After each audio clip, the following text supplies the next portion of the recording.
എല്ലാവർക്കും മറൈൻ ഫ്ലേവേഴ്സിൻ്റെ പുതിയൊരു വീഡിയോയിലേക്ക് സ്വാഗതം. ഇന്നത്തെ വീഡിയോ ഒരു ഫിഷ് കട്ടിംഗ് ആണ്. ഇത് കേരയാണ്, കേര ചൂര അങ്ങനെയാണ് ഇവിടെ പറയുന്നത്. Yellowfin tuna. ഇത് 5 kg ഉള്ളൊരു ഫിഷാണ്. പെർ kg 200-ന് നമ്മൾ കൊല്ലം സിറ്റിയിൽ നിന്ന് വാങ്ങിയതാണ്. അത്യാവശ്യം നല്ല പച്ച മീനാണ് കേട്ടോ. കറക്റ്റ് 5 kg ആയിരുന്നു ഇത്. ഇന്നത്തെ വീഡിയോയിൽ കാണിക്കാൻ പോകുന്നത് ഇത് കട്ട് ചെയ്യുന്നത് എങ്ങനെയെന്നാണ്. അപ്പോൾ നമുക്ക് വീഡിയോയിലേക്ക് പോവാം. ഫിഷ് കട്ട് ചെയ്യാനായിട്ട്, അത്യാവശ്യം വലിയ മീനുകളൊക്കെ കട്ട് ചെയ്യാനായിട്ട് നമുക്ക് അത്യാവശ്യം വേണ്ടത് നല്ല മൂർച്ചയുള്ള പിച്ചാത്തികളാണ്. ഈ കാണുന്നത് ഉരുക്കിൻ്റെ പിച്ചാത്തിയാണ് കേട്ടോ. ഇത് പണിയിപ്പിച്ചെടുത്തതാണ്. അപ്പോൾ ഇത് ഇവിടെ ഉപ്പുകാറ്റ് എപ്പോഴും അടിക്കുന്നത് കൊണ്ട് പെട്ടെന്ന് തുരുമ്പ് പിടിക്കുന്ന ഒരു കാര്യമുണ്ട്. അതുപോലെ നന്നായിട്ടൊന്ന് മൂർച്ച ഇടാൻ വേണ്ടിയിട്ട് എങ്ങനെയാണ് ചെയ്യുന്നതെന്ന് കാണിച്ചു തരാം. നമ്മൾ തടിയിൽ കുറച്ച് മണ്ണ് കോരിയിട്ടിട്ട് അതിൽ വെച്ച് മാത്രമേ നമ്മൾ പിച്ചാത്തി മൂർച്ചയിട്ടെടുക്കാവുള്ളൂ. നമ്മൾ കല്ലിൻ്റെ പുറത്ത് വെച്ച് മൂർച്ച ഇട്ട് കഴിഞ്ഞാൽ അത് പെട്ടെന്ന് അതിൻ്റെ മൂർച്ച പോവുകയും ചെയ്യും. പിച്ചാത്തിയുടെ വാത്തലയെന്ന് പറയും, അവിടെ പെട്ടെന്ന് സ്ക്രാച്ചായിട്ട് വേഗം നശിച്ചു പോകും. പക്ഷെ തടിയിൽ വെച്ച് നന്നായിട്ട് അമർത്തി നന്നായിട്ട് തേച്ചെടുത്താൽ പിച്ചാത്തി നന്നായിട്ട് മൂറിയും. ഇപ്പോൾ കണ്ടു, ഇപ്പം നല്ല ബ്ലേഡ് പോലെ ആയിട്ടുണ്ട്. ഇനി ഇത് വെയിറ്റുള്ളൊരു പിച്ചാത്തി വേണം നമുക്ക്. അത്യാവശ്യം വലിയ മീനുകൾ കട്ട് ചെയ്യുമ്പോൾ ഇത് നല്ല വെയിറ്റുള്ള പിച്ചാത്തിയാണ് കേട്ടോ. ഇന്ന് മമ്മയാണ് മീൻ വെട്ടാൻ പോകുന്നത്.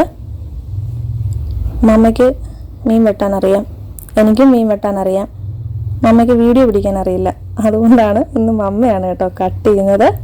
അപ്പോൾ ആദ്യം നമ്മൾ ചെയ്യുന്നത് ഈ മീനിൻ്റെ പുറത്തുള്ള ആ ഒരു ചെറിയൊരു ഉലുമ്പ് പോലുള്ളൊരു സാധനം ഉണ്ടല്ലോ, സിൽവർ കളർ കോട്ടിങ്, അതൊക്കെ നമ്മൾ പിച്ചാത്തി വെച്ചിട്ട് നന്നായിട്ട് അതെല്ലാം വടിച്ച് കളയും. ഞാൻ ഇവിടെ വന്നതിന് ശേഷമാണ് കേട്ടോ എത്ര വലിയ മീനുണ്ടെങ്കിലും കട്ട് ചെയ്യാനായിട്ടുള്ളൊരു ലെവലിലേക്ക് എത്തിയിട്ടുള്ളത്. ഏത് മീനായാലും അത്യാവശ്യം ഞാൻ ഹാൻഡിൽ ചെയ്യാനായിട്ട് ഇപ്പോൾ ശ്രമിക്കാറുണ്ട്. അതുമാത്രമല്ല, നല്ല മൂർച്ചയുള്ള കത്തി ഉണ്ടെന്നുണ്ടെങ്കിൽ നമ്മൾ ആരായാലും ഒന്ന് ട്രൈ ചെയ്ത് നോക്കിയാൽ മതി. അത്യാവശ്യം നല്ല വലിപ്പമുള്ള മീനുകളൊക്കെ വാങ്ങിയിട്ട് ഒന്ന് കട്ട് ചെയ്ത് നോക്കുമ്പോൾ നമുക്ക് പിന്നെ അതൊരു ക്രൈസായിരിക്കും. പിന്നെ ഏത് മീൻ കിട്ടിയാലും നമുക്ക് കട്ട് ചെയ്യാനായിട്ടുള്ളൊരു ടെൻഡൻസി ഉണ്ടാവും. നമ്മൾ കൂടുതൽ പേരും ഇങ്ങനെ ഫിഷ് കട്ടിങ് വീഡിയോസൊക്കെ ഒരുപാട് യൂട്യൂബിലൊക്കെ കാണാറുണ്ടല്ലോ. അപ്പോൾ തായ്ലാൻഡ്, ജപ്പാൻ, ചൈന അങ്ങനെയൊക്കെ അവിടെയൊക്കെ ഉള്ളവരൊക്കെ കാണിക്കുന്ന അവരുടെ കയ്യിലുള്ള ടൂൾസൊക്കെ എന്ന് പറയുമ്പോൾ നമുക്കത് കാണുമ്പോൾ തന്നെ ഒരു സാറ്റിസ്ഫാക്ഷനാണ്. ആ വീഡിയോസൊക്കെ അത്രയ്ക്ക് പ്രൊഫഷണലി എക്വിപ്ഡ് ആയിട്ടുള്ള സാധനങ്ങളെല്ലാം വെച്ചിട്ടാണ് അവർ കട്ടിങ് വീഡിയോസ് കാണിക്കുന്നത്. ഇതിൽ നമ്മൾ വീട്ടിൽ യൂസ് ചെയ്യുന്ന സാധാ നൈഫ് വെച്ചിട്ടുള്ള കട്ടിങ് ആണ് കേട്ടോ കാണിക്കുന്നത്. ഹൈലി പ്രൊഫഷണൽ ആയിട്ടുള്ള രീതിയിലൊന്നുമല്ല നമ്മൾ ചെയ്യുന്നത്. നമ്മൾ സാധാ പണ്ട് തൊട്ട് വീട്ടിൽ എങ്ങനെയാണോ ഫിഷ് കട്ട് ചെയ്യുന്ന രീതി, ആ രീതിയാണ് നമ്മൾ ഇന്നത്തെ വീഡിയോയിൽ കാണിക്കുന്നത്. യെല്ലോ ഫിൻ ടൂണയാണ് ഇത്. അതിന് ആ പേര് വരാൻ കാരണം ആ ഒരു യെല്ലോ കളറിലെ ആ ഒരു ചിറക് കണ്ടോ മുതുകിന് മുകളിലുള്ള, അതുകൊണ്ടാണ് ഇതിന് യെല്ലോ കളർ. ഇതൊരു 82 കിലോ ഉള്ള സാധനം കഴിഞ്ഞിടയ്ക്ക് ഇവിടെ ഹാർബറിൽ കിട്ടിയിട്ടുണ്ടായിരുന്നു. ഒരുപാട് വലുതായിരുന്നു അത്. നല്ല രീതിയിൽ വലിപ്പം വെക്കുന്ന ഒരു മീനാണ് കേട്ടോ ടൂണ. നല്ല ടേസ്റ്റാണ്, ഒരു പ്രത്യേക ടേസ്റ്റാണ് ഈ ചൂര മത്സ്യത്തിന്. എനിക്ക് ഏറ്റവും ഫേവറേറ്റ് ആയിട്ടുള്ള മീൻ ചൂരയാണ്.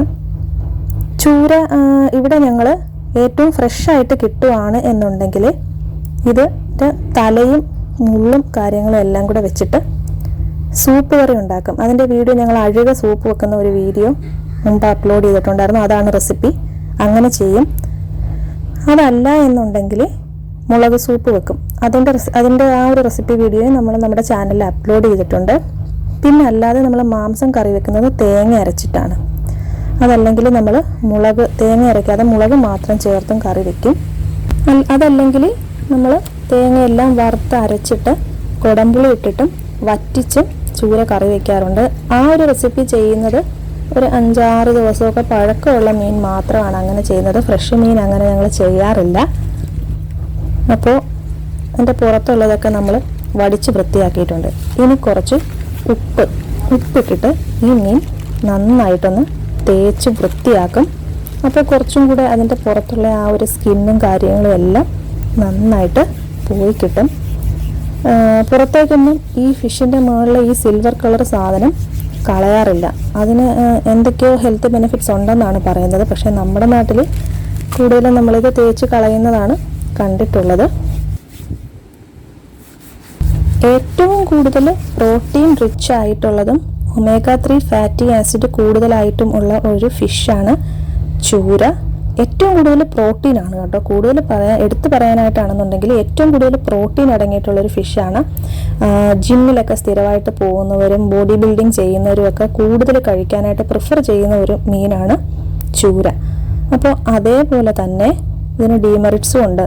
അതായത് ചൂര മത്സ്യം നല്ല ചൂടാണ്. അപ്പോൾ ഈ സ്കിന്നിൻ്റെ അലർജിയോ കാര്യങ്ങളോ ഒക്കെ ഉള്ളവർക്കൊന്നും ചൂര കഴിക്കാൻ പറ്റില്ല. അപ്പോൾ അങ്ങനെ ഒരു ഡീമെറിറ്റും കൂടെ ഉണ്ട്. നല്ല ചൂടാണ് കേട്ടോ ഈ മീൻ. നമ്മുടെ ശരീരത്തിന് ഒരുപാട് ചൂടാവും ഈ സാധനം കഴിച്ചു കഴിഞ്ഞാൽ. അതുകൊണ്ട് നമ്മുടെ ചിക്കനും ചൂടാണെന്ന് പറയത്തില്ല, അതേപോലെ തന്നെയാണ് ചൂരയും നല്ല ചൂടാണ്. പക്ഷേ നല്ല ടേസ്റ്റിയാണ് കേട്ടോ, അത് പറയാതിരിക്കാൻ പറ്റില്ല.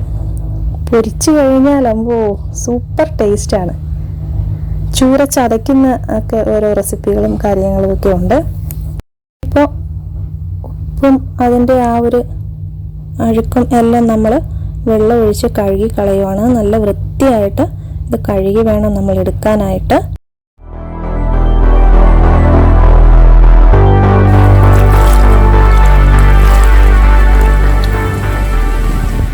ഇനി അടുത്തത് കട്ട് ചെയ്യാൻ പോവുകയാണ്. തലയുടെ ഇപ്പുറത്തുള്ള ചിറകിന് താഴേന്ന് നേരെ താഴേക്കാണ് കട്ട് ചെയ്യുന്നത്. കാരണം ആ തലയും ആ ഒരു ഭാഗവും മുള്ളും എല്ലാം കൂടെ ഒരു ദിവസത്തെ കറിക്ക്, അതായത് ഫസ്റ്റ് ഡേ വെക്കുന്ന കറിക്ക് നമ്മൾ അങ്ങനെയാണ് യൂസ് ചെയ്യുന്നത്. മാംസം നമ്മൾ അതിനടുത്ത ദിവസം അല്ലെങ്കിൽ അതിനടുത്ത ദിവസം ഏതെങ്കിലും ദിവസം മാത്രമേ നമ്മൾ കറി വയ്ക്കാറുള്ളൂ. കാരണം നമുക്ക് ആ ഒരു ഫ്രഷ്നെസ്സോട് കൂടി കഴിക്കാൻ പറ്റിയ ഏറ്റവും നല്ലൊരു റെസിപ്പി സൂപ്പ് തന്നെയാണ്. അപ്പോൾ അതുകൊണ്ടാണ് നമ്മൾ അങ്ങനെ കട്ട് ചെയ്തെടുക്കുന്നത്. ഇതിൻ്റെ ആ നമ്മ പിടിച്ചേക്കുന്ന തലയുടെ അറ്റം അത്യാവശ്യം ഒന്ന് ചതഞ്ഞിരിക്കുവാണ് കേട്ടോ. അപ്പോൾ പിടിച്ചപ്പോൾ തന്നെ ഒന്ന് മാംസം ഒന്ന് ഞെങ്ങി അകത്തോട്ട് പോയിട്ടുണ്ട്. അത് വേറൊന്നുമല്ല, ഈ ചൂണ്ടയിൽ പിടിക്കുന്ന സമയത്ത് വലിയ മീനൊക്കെ പെട്ടെന്ന് ചാവില്ല. ഇത് ഇങ്ങനെ കിടന്ന് തെറിച്ച് കിടക്കും. അപ്പോൾ അങ്ങനെയുള്ളപ്പോൾ ഇതിനെ ചിലപ്പോൾ അവർ ആ വള്ളത്തിൻ്റെ ഏതെങ്കിലും ഒരു തടിയുടെ ഭാഗത്തേക്ക് എടുത്തിട്ട് തലയ്ക്കൊരു കൊട്ട് കൊടുക്കും. അപ്പോൾ അത് ചാവും. ഒരു വശത്തിനൊരു കൊട്ട് കൊടുക്കുമ്പോഴാണ് അത് ചാവുന്നത്. ഈ ചൂര മത്സ്യം കൂടുതലായിട്ടും കഴിക്കുന്നത് ചെറിയ ചാള, ചെറിയ അയല, പിന്നെ നമ്മുടെ നെത്തോലി, അങ്ങനെയൊക്കെയുള്ള ചെറിയ ചെറിയ മീനുകളെയൊക്കെ ഇത് നല്ല രീതിയിൽ കഴിക്കാറുണ്ട്. അപ്പോൾ തല കട്ട് ചെയ്ത് നമ്മൾ ഇങ്ങോട്ടേക്ക് മാറ്റി വച്ചിട്ടുണ്ട്, അതവിടെ ഇരിക്കട്ടെ. ഇനി നമുക്ക് നമ്മുടെ ആ വലിയ മാംസത്തിൻ്റെ ആ ഒരു പീസ് കട്ട് ചെയ്യാം. കുറച്ച് വെള്ളം ഒഴിച്ച് നന്നായിട്ട് കഴുകി അതിൻ്റെ ചോരയൊക്കെ ഒന്ന് കളയണം. ഈ ചൂരമീൻ്റെ ഒരു പ്രത്യേകതയാണ് കേട്ടോ. നമ്മൾ എത്ര പീസാക്കി വെച്ചിട്ട് എത്ര വെള്ളം ഒഴിച്ച് വെച്ചാലും പിന്നെയും അതിൽ നിന്ന് ഇങ്ങനെ ബ്ലഡ് വന്നുകൊണ്ടേയിരിക്കും. അതുകൊണ്ട് നന്നായിട്ട് നമ്മൾ വെള്ളം ഒഴിച്ച് വാഷ് ചെയ്തിട്ട് വേണം ഇത് കറിക്ക് ഉപയോഗിക്കാനും. തല കട്ട് ചെയ്ത ഭാഗത്തുനിന്ന് ആ മുള്ളിൻ്റെ സൈഡിൽ നിന്ന് പിച്ചാത്തി നന്നായിട്ട് വെച്ചിട്ട് ആ മുകളിൽ നിൽക്കുന്ന മാംസം വാർന്നെടുക്കുകയാണ് ചെയ്യുന്നത്. ഇതുകൊണ്ടാണ് ഞാൻ പറഞ്ഞത് നല്ല മൂർച്ചയുള്ള കത്തി ഉണ്ടെങ്കിൽ മാത്രമേ നമുക്ക് ഇങ്ങനെ ഒരു രീതിയിൽ കട്ട് ചെയ്തെടുക്കാൻ പറ്റുള്ളൂ. അത് നമ്മൾ കട്ട് ചെയ്യുമ്പോൾ മുള്ളിൻ്റെ മുകളിൽ നിന്ന് കയറിയിട്ട് മാംസം മുള്ളിനോട് പറ്റിയിരിക്കാനും പാടില്ല.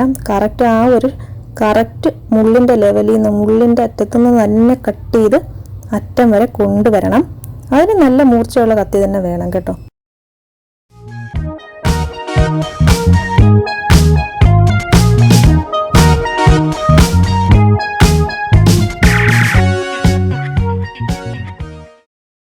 അപ്പോൾ അങ്ങനെ ആ ഒരു മാംസം കട്ട് ചെയ്തെടുത്തിട്ടുണ്ട്. കണ്ടോ, മുള്ളിൻ്റെ കറക്റ്റ് ലെവലിലാണ് കട്ട് ചെയ്തെടുത്തത്. ഒരുപക്ഷെ ഞാൻ കട്ട് ചെയ്തിരുന്നെങ്കിൽ ഇത്രയും ഒരു പെർഫെക്ഷനിൽ കിട്ടില്ലായിരുന്നു ഉറപ്പായിട്ടും. ഇനി ആ ഒരു പീസ് നമുക്ക് മാറ്റി അങ്ങോട്ടേക്ക് വെക്കാം.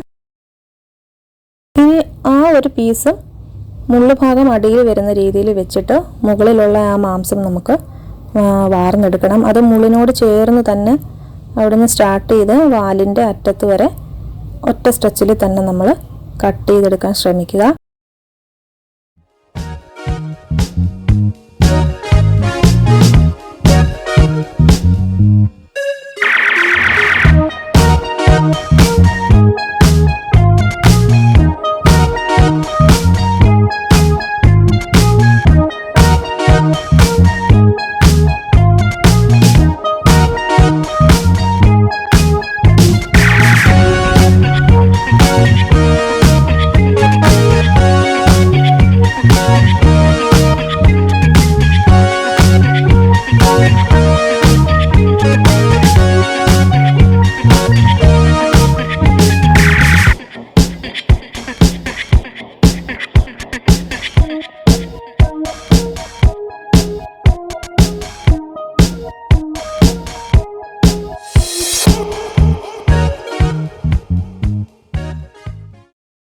ഇനി അടുത്തത് തല കട്ട് ചെയ്യുന്നതാണ്. ഇതിൽ ഏറ്റവും ഡിഫിക്കൽട്ട് ആയിട്ടുള്ളൊരു ടാസ്ക് എന്ന് പറയുന്നത് തല കട്ട് ചെയ്യുന്നത് തന്നെയാണ്.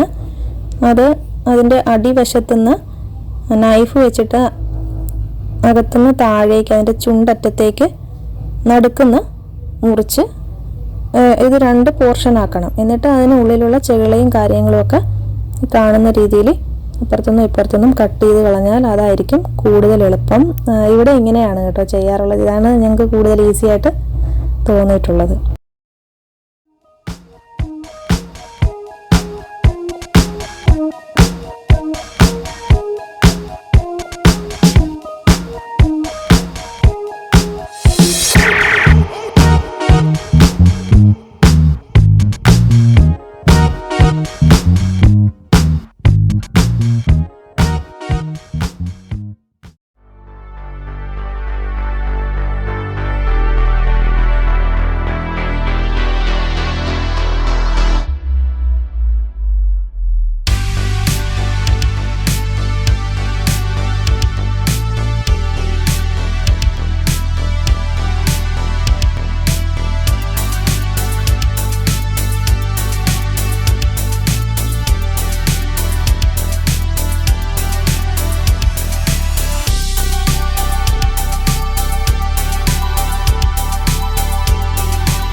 ഇനി നമുക്ക് തല കട്ട് ചെയ്യാനായിട്ട് നമ്മുടെ ആ ഉരുക്കിൻ്റെ പിച്ചാത്തി വേണം. അത്യാവശ്യം വെയിറ്റുള്ള കത്തി വേണം.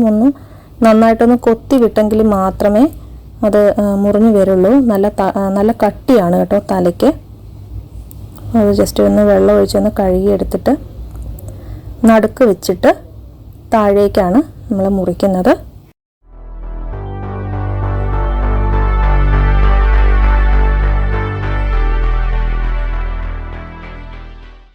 തല ഇങ്ങനെ 2 പീസാക്കിയിട്ടുണ്ട്. ഇനി ഇത് ചെറുതാക്കില്ല കേട്ടോ, ഇങ്ങനെ മാത്രമേ ഇടുള്ളൂ. പിന്നെ അതിൻ്റെ പല്ലൊക്കെ ഒന്ന് പിച്ചാത്തി വെച്ചിട്ട് ഒന്ന് തട്ടി ഒന്ന് ചെത്തിക്കളയും. ഇനി നമുക്ക് നമ്മുടെ ആ മാംസം ആയിട്ടുള്ള പീസ്, ആ വലിയ പീസ് നമുക്ക് ചെറിയ ചെറിയ കഷ്ണങ്ങളാക്കാം.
അങ്ങനെ നമ്മുടെ മീൻ കട്ട് ചെയ്യലിൻ്റെ അവസാന ഭാഗത്തേക്ക് എത്തിയിട്ടുണ്ട്.